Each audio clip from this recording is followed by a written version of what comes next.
Ankita Sharma, Bharat 360 degree news के bulletin में आपका स्वागत है। आइए नजर डालते हैं आज दिन भर की प्रमुख खबरों पर। प्रधानमंत्री नरेंद्र मोदी ने अपने मन की बात कार्यक्रम में कहा कि भारत ने G20 शिखर सम्मेलन की अध्यक्षता करते हुए अफ्रीकन यूनियन को सदस्य बनाकर अपने नेतृत्व का लोहा मनवाया है। उन्होंने कहा कि India middle east Europe economic corridor आने वाले सैकड़ों सालों तक विश्व व्यापार का आधार बनने जा रहा है। पीएम ने कहा, चंद्रयान 3 की सफलता के बाद G20 के शानदार आयोजन ने हर भारतीय की खुशी को दोगुना कर दिया है। भारत मंडपम तो अपने आप में एक सेलिब्रिटी की तरह हो गया है।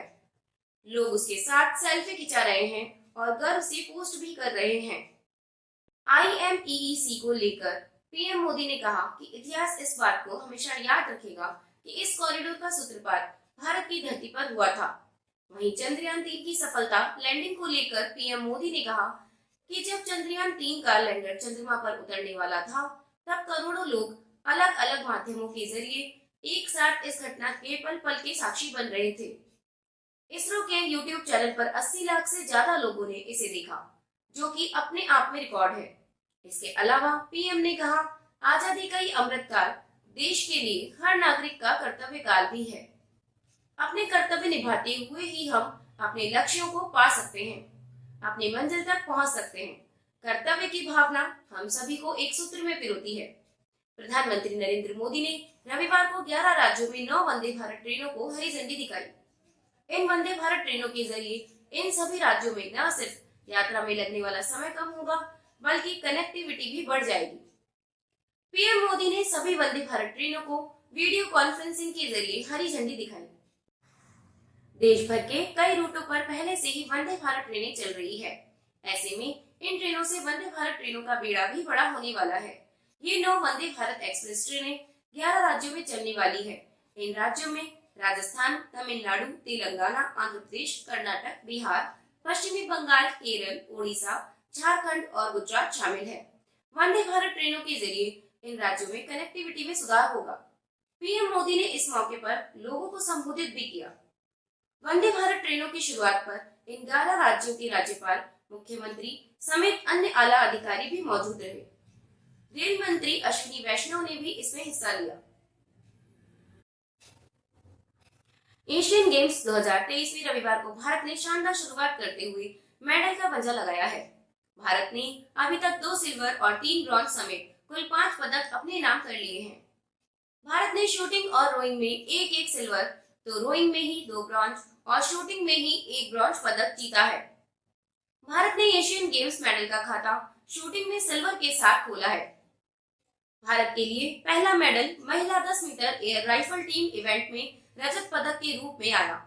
ये पदक मेहुली घोष, आशीष चौकसी और रमिता ने 1886 के स्कोर के साथ जीता, जबकि इस स्पर्धा का स्वर्ण पदक चीन ने अपने नाम किया। भारत के लिए दूसरा सिल्वर रोइंग में आया। मेंस लाइटवेट डबल स्कल्स में 6 घंटे 28 मिनट 18 सेकंड का समय निकालते हुए रोवर्स अरुण लाल और अरविंद सिंह ने ये कमाल किया। वहीं बाबूलाल यादव और लेखा राम ने रोइंग में कांस्य जीतते हुए तीसरा मेडल दिलाया। बाबू लेखा ने मेंस मेयर फाइनल में 6 घंटे 50 मिनट 41 सेकंड के समय के साथ ये कमाल किया। भारत के लिए चौथा पदक रोइंग में सिल्वर के रूप में आया। मेंस 8 इवेंट में भारतीय रोवर्स ने 5 घंटे 43 मिनट 1 सेकंड के समय के साथ रजत पदक जीता। भारत के लिए 5वां मेडल शूटिंग में आया। 10 metre air rifle individual event में रमिता जिंदल ने ब्रॉन्ज हासिल किया। कांग्रेस नेता राहुल गांधी ने आगामी विधानसभा चुनावों में अच्छे प्रदर्शन का भरोसा जताते हुए कहा कि उनकी पार्टी मध्य प्रदेश और छत्तीसगढ़ जीत रही है, शायद तेलंगाना भी जीत रही है और राजस्थान में बहुत करीबी मुकाबला है। पार्टी को विश्वास है कि वहां भी जीत होगी। राहुल गांधी ने लोकसभा में बीएसपी नेता दानिश अली के खिलाफ बीजेपी सांसद रमेश बिधूड़ी की अपमानजनक टिप्पणी पर विवाद का भी जिक्र किया। उन्होंने आरोप लगाया कि बीजेपी जातीय जनगणना की मांग से ध्यान भटकाने के लिए ऐसी रणनीति अपनाती है। उन्होंने जोर देकर कहा, विपक्ष एक साथ काम कर रहा है और बीजेपी 2024 के चुनावों को लेकर आश्चर्यचकित है। एक कार्यक्रम में राहुल गांधी ने कहा कि एक देश एक चुनाव के विचार का उद्देश्य लोगों के वास्तविक मुद्दों से ध्यान भटकाना है। उन्होंने जोर देकर कहा, यह भाजपा की ध्यान भटकाने वाली रणनीतियों में से एक है। सरकार ने खालिस्तानी आतंकियों के खिलाफ सख्त रवैया अपना लिया है। सूत्रों के मुताबिक अब खालिस्तानियों के खिलाफ बड़ा एक्शन होने जा रहा है और देश में मौजूद भगोड़े खालिस्तानियों की प्रॉपर्टी जब्त की जाएगी। विदेश में भारतीय संस्थानों, काउंसलेट और दूतावासों को नुकसान पहुंचाने या फिर वहां हिंसक प्रदर्शन करने वालों के पासपोर्ट OCI यानी overseas citizen of India card रद्द हो सकते हैं। इतना ही नहीं, इनकी जानकारी भारत के सारे एयरपोर्ट पर दी जाएगी और भारत में इनके खिलाफ कानूनी कार्रवाई का खाका भी तैयार किया जाएगा।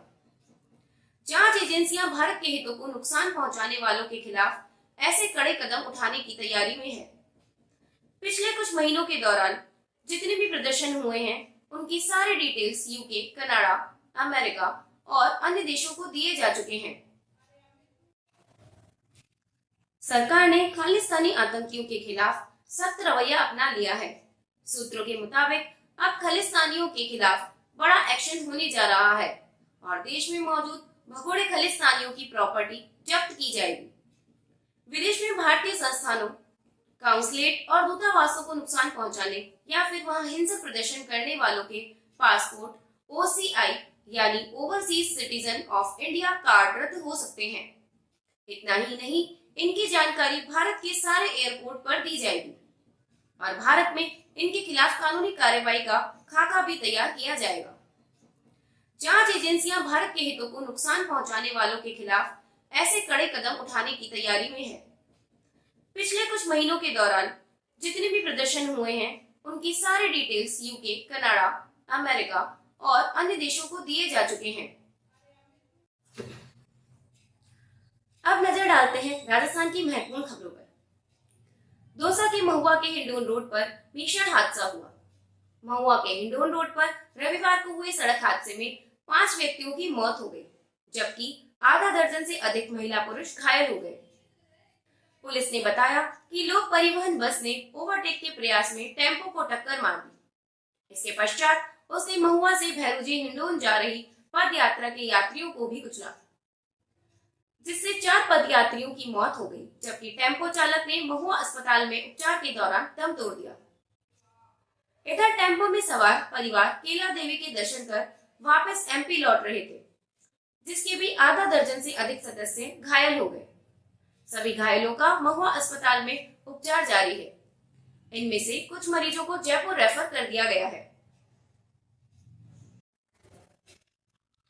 करीब 4.5 साल बाद PM मोदी की सभा जयपुर में होने जा रही है। इसे खास बनाने के लिए बीजेपी कोई कसर नहीं छोड़ रही है।